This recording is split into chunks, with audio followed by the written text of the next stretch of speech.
Live news, खबर तो पक्की है भाई। देखिए, मैंने हमेशा इस बात को कहा है, जितनी भी जांच एजेंसीज हों, ईडी हो, सीबीआई हो, आईटी हो, जितनी भी ये एजेंसीज हैं, अगर आपने कुछ गलत नहीं किया तो आपको डरने की ज़रूरत नहीं। ये जितनी भी रेड होती हैं, ये किसी ना किसी जानकारी के आधार पर ही होती हैं। अगर आपने कुछ गलत नहीं किया तो आपके साथ कुछ गलत होगा नहीं।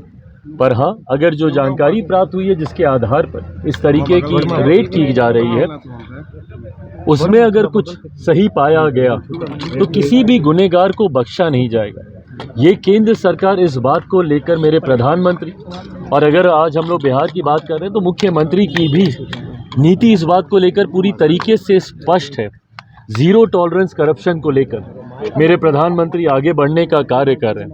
ऐसे में अगर किसी ने भी भ्रष्टाचार या कोई भी गलत कार्य किया है तो उसको बख्शा नहीं जाएगा। इस सोच के साथ सरकार कार्य कर रही है। अलायंस, तथाकथित इंडिया अलायंस, आज स्वतः इन्हीं के घटक दलों ने इंडिया अलायंस को स्वाहा कर दिया। जो विपक्षी दलों का गठबंधन, जिसका महिमा मंडल ये लोग करते नहीं थकते थे, और उसको एनडीए के सामने विपक्षी एकता का चेहरा बनाने का ये लोग काम करते थे, इंडिया अलायंस को, आज उन्हीं के कई घटक दलों ने उसकी समाप्ति की घोषणा कर दी। ऐसे में एक बात तो तय हो गई है कि विपक्ष पूरी तरीके से बढ़ चुका है।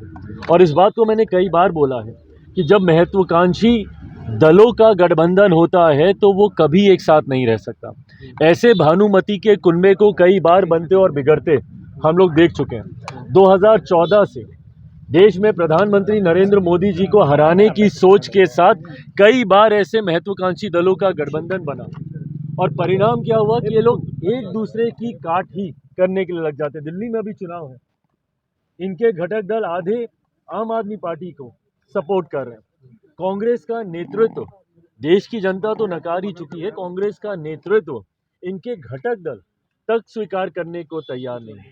तो ऐसे में एक बात तय है कि एनडीए के सामने कम से कम अब विपक्ष कहीं नहीं ठहरता। मुझे तो बिहार में भी नहीं पता, जब केंद्र में अगर विपक्ष की यह हालत है तो क्या राजद, वाम दल, कांग्रेस, ये तमाम दल एक साथ मिलकर चुनाव लड़ेंगे?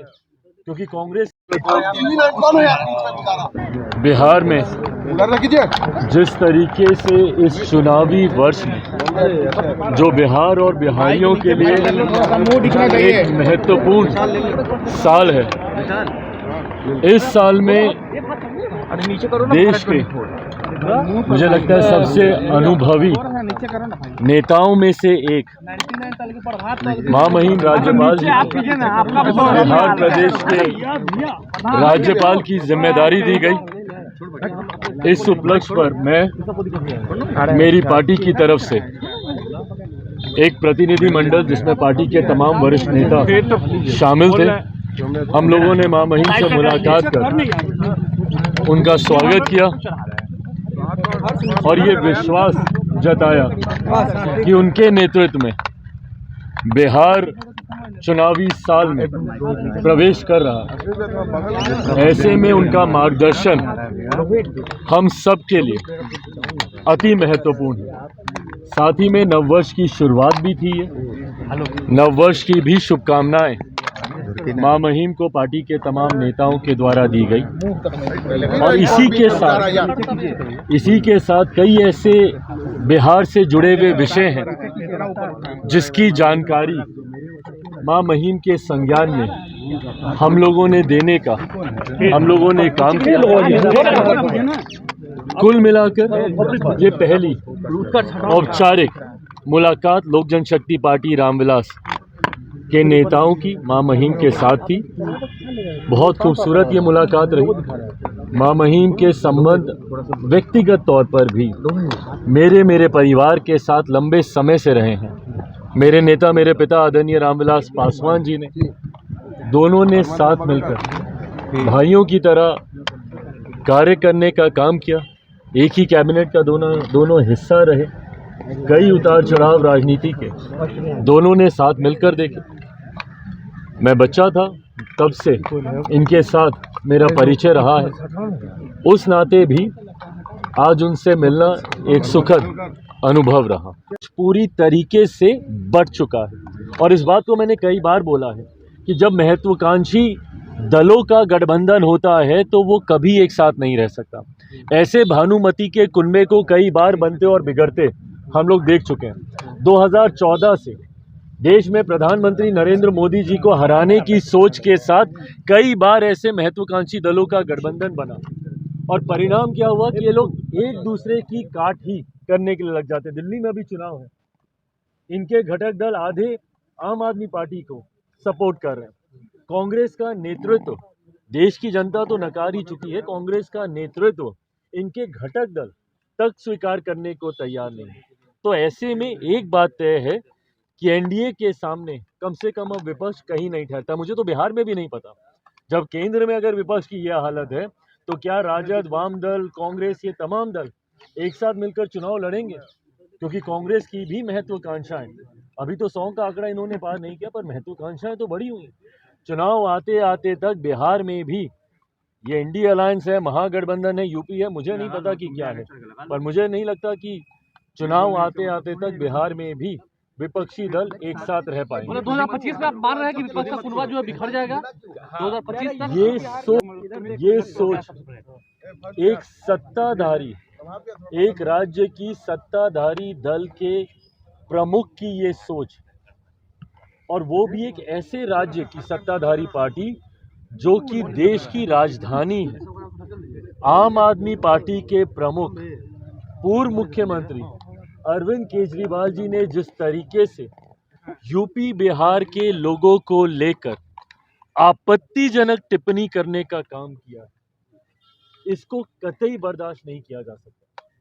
यूपी बिहार के लोगों को फर्जी कहना बनाते हैं, किस तरीके की सोच है ये? आज अभी हम लोग महामहिम के साथ बैठे हुए थे और उसमें ये चर्चा हुई कि ये वही यूपी बिहार के लोग हैं। ये लोग कार्य ना करें तो कहीं ना कहीं देश की गति थमने पर आ जाएगी। इतना महत्वपूर्ण योगदान है और ये किस तरीके की बांटने की सोच है? क्या चाहते हैं पूर्व मुख्यमंत्री अरविंद केजरीवाल जी कि भारत में अब ड्यूअल सिटीजनशिप लागू कर दी जाए क्या आप देश के नागरिक अलग और राज्य के नागरिक अलग? ये देश की वो राजधानी है जहाँ पे देश भर से लोग आते हैं, और किस तरीके का संदेश आप उस राजधानी से आप देना चाह रहे हैं? और कल को आपको वोट भी इन्हीं का चाहिए, जाएंगे भी इनके पास और इन्हीं को गाली भी देंगे।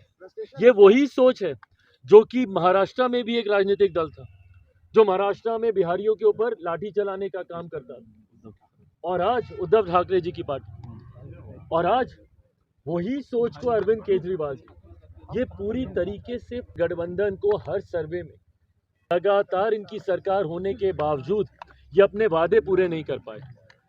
कौन कौन से देश से तुलना की थी कि दिल्ली को ये बना देंगे, क्या क्या कहा था कि दिल्ली की सड़कें कैसी कर, आज भी जाके वहाँ की सड़कों के हालात देखिए, वहाँ का इंफ्रास्ट्रक्चर देखिए। हकीकत है ना इनसे पंजाब संभला ना इनसे दिल्ली संभला, और दिल्ली के लोगों ने इस बार बदलाव का मन बना लिया। अगर इनको बार बार यही शिकायत करनी है कि एलजी हमारा साथ नहीं देता, अगर इनको बार बार यही शिकायत करनी है कि केंद्र सरकार से हमको साथ नहीं मिलता, इससे पहले तो किसी सरकार ने ये शिकायतें नहीं की थी और इन्होंने सिर्फ ये बहाना बना लिया काम नहीं करने का।